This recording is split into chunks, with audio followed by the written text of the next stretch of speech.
Voltei, gente, agora para falar sobre as funções do templo. Davi tinha um desejo de construir um templo para Deus, porque até então Israel, os patriarcas construíam, altares de pedra e sacrificavam nesses altares.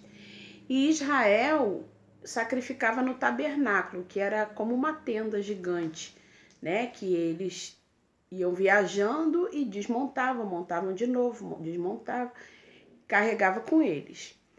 E quando eles se estabeleceram na cidade,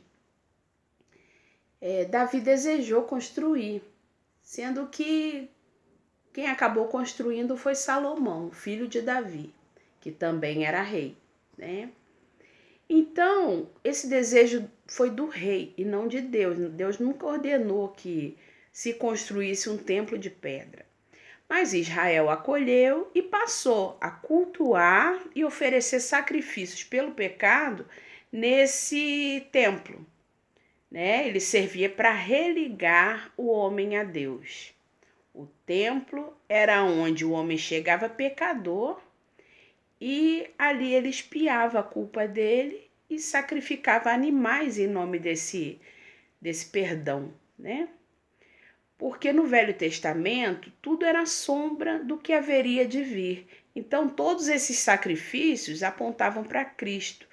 A partir de Cristo se fez desnecessário continuar esses rituais de expiação da culpa, porque Jesus levou sobre si toda a nossa culpa e o sacrifício dele é eficaz para perdoar todos os pecados, os que foram, os que são e os que serão.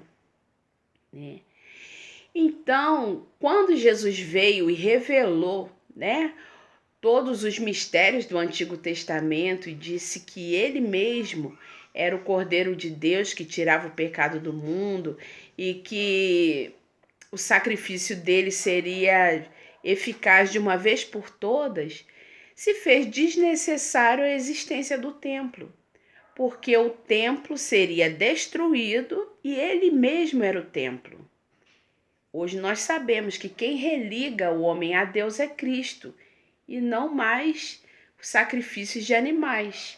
Então, o templo deixou de existir. Anos depois, ele realmente foi destruído e Deus jamais mandou construir outro.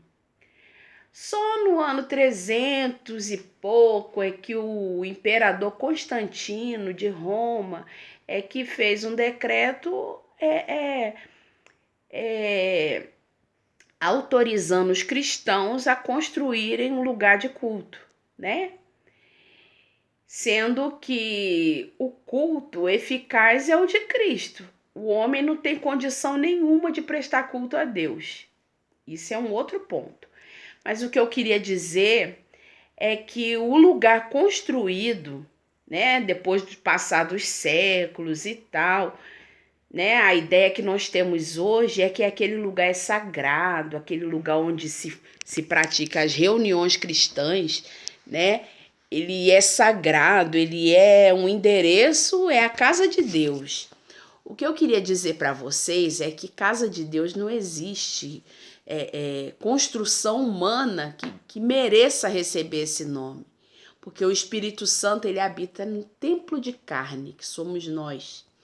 Então, igreja são as pessoas que são a habitação do Espírito Santo, E elas se reúnem no endereço que elas quiserem, seja num endereço construído para esse fim, seja em praça pública, seja num lar, seja numa garagem, seja onde for, É um lugar de reunião, simplesmente.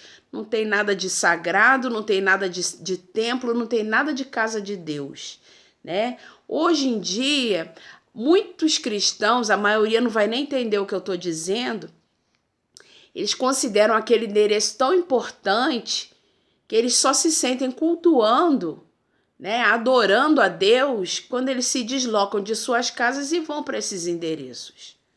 Sendo que Jesus explicou qual é a verdadeira adoração que Deus procura, que é em espírito e em verdade, independente do endereço que você esteja, Se você se sente bem saindo da sua casa e procurando um outro endereço, não tem mal nisso. Só que você tem que ter a consciência de que você não está frequentando templo nenhum, nem casa de Deus, porque Deus não habita em construções humanas, ele habita em pessoas. E onde essas pessoas estiverem, Deus está nelas, né? Não é óbvio, não é uma coisa mais... E está escrito lá por que as pessoas leem e continuam pregando as mesmas coisas, né? Será que é para cativar a sua consciência e te manter ali pertinho? Né? É um caso a se pensar. Liberte-se, porque o evangelho te deixa verdadeiramente livre. E Paulo vem dizer que muitos homens se deixam escravizar novamente pela consciência daquilo que não é evangelho, né? Então, cultue a Deus, adore a Deus onde